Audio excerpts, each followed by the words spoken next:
First, we have some massive news. I mean, what seems like unexpected news, something I would have never expected a year and a half or 2 years ago. So, Aaron, maybe you want to explain what just happened at the ICC.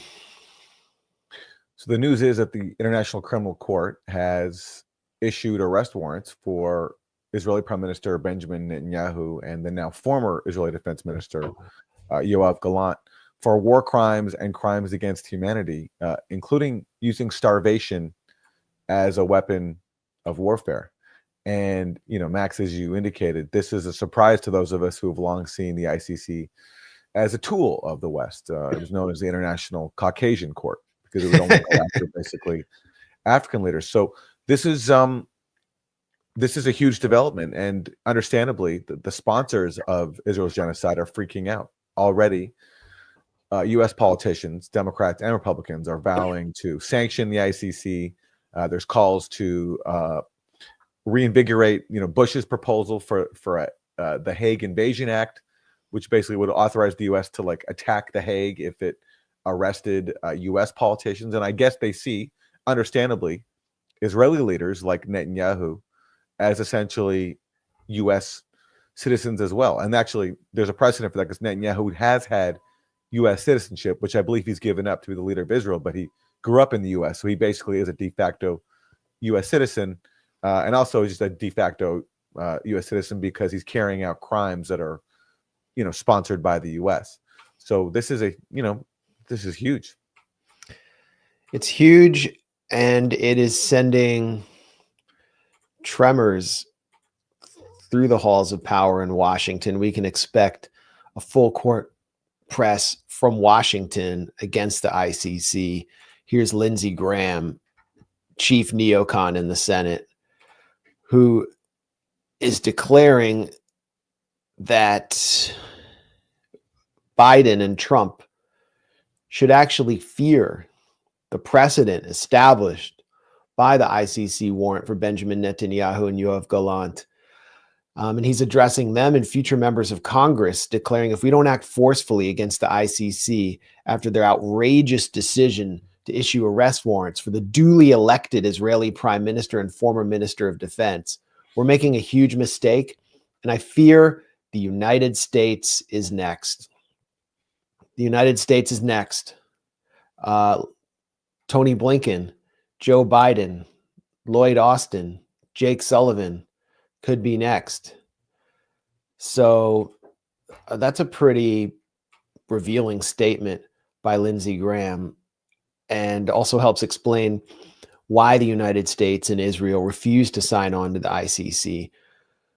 Over something like 150 nations have signed on, which would seem to make it impossible for Netanyahu to travel to those countries. France has stated that it will honor the ICC warrant. But here's another issue, Aaron, which is that the ICC, I think, weakened its credibility by indicting Vladimir Putin over such a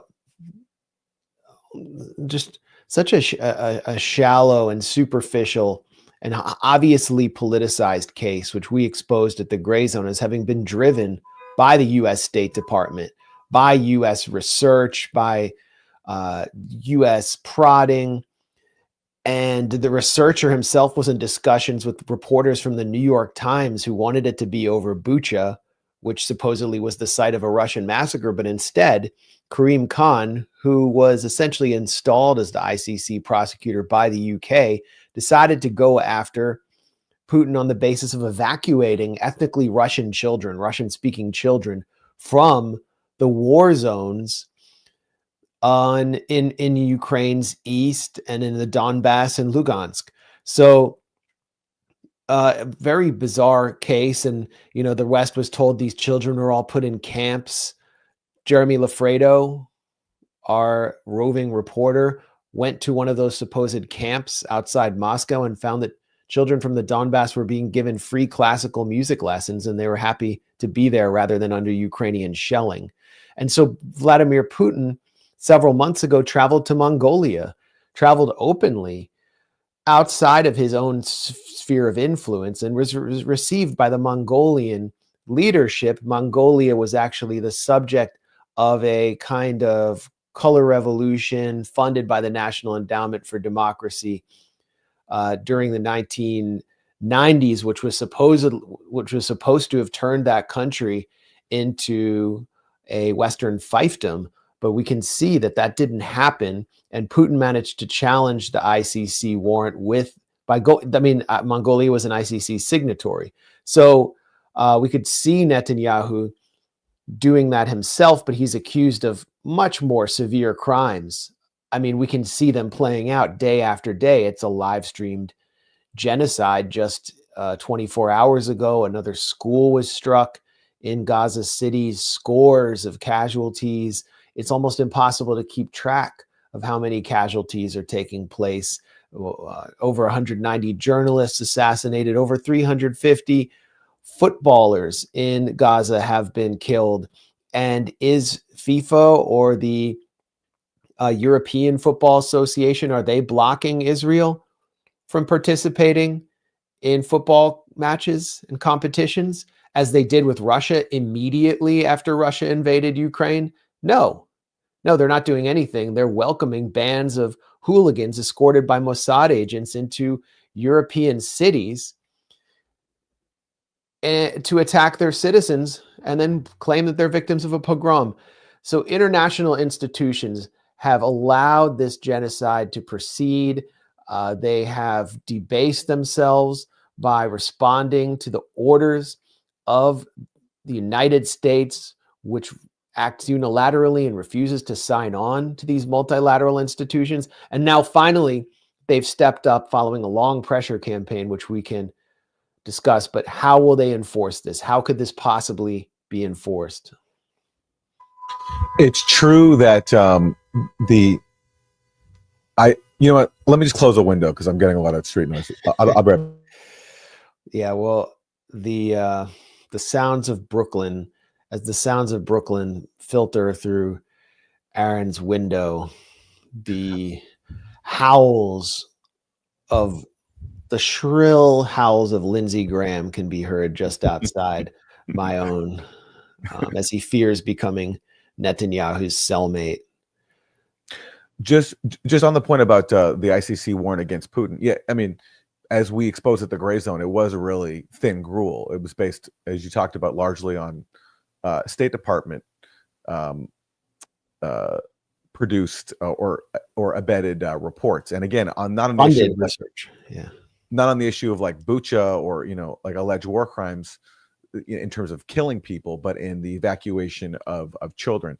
But it does put the U.S. in a really bad position because, of course, the U.S., when the ICC indicted Putin, loved it and called on everybody to help the ICC and did directly cooperate with the ICC in that indictment. So all of a sudden, the ICC is wonderful when it indicts Putin, but now when it indicts Netanyahu for far more serious crimes, far more serious, now all of a sudden the Biden administration is in a bad position. They're also in a bad position because they're openly taking credit for Israel's genocide. Jake Sullivan just gave an interview where he was asked about the U.S. role in Gaza, and listen to him brag about what the U.S. did. Let me ask a question about legacy. Are you concerned that one of your legacies will be facilitating the way Israel has fought in Gaza that has killed tens of thousands of women and children? The U.S. has taken a very clear position since this war began. Israel had a right to defend itself after the worst slaughter of Jews since the Holocaust.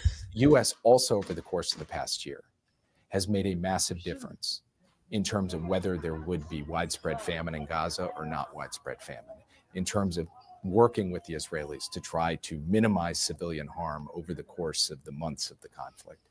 So he's taking credit because, in his view, there wasn't widespread famine. Even though actually there have been warnings of famine for a long time now. And in some parts of Gaza, there is famine.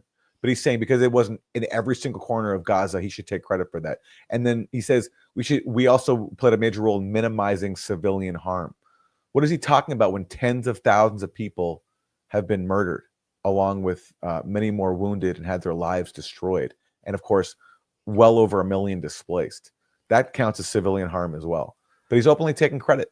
And so, you wonder if Netanyahu and Gallant are liable for war crimes, why isn't the administration that is taking credit for the same actions, why aren't they liable as well? Real shocker that undead vampire is not the best person to save lives.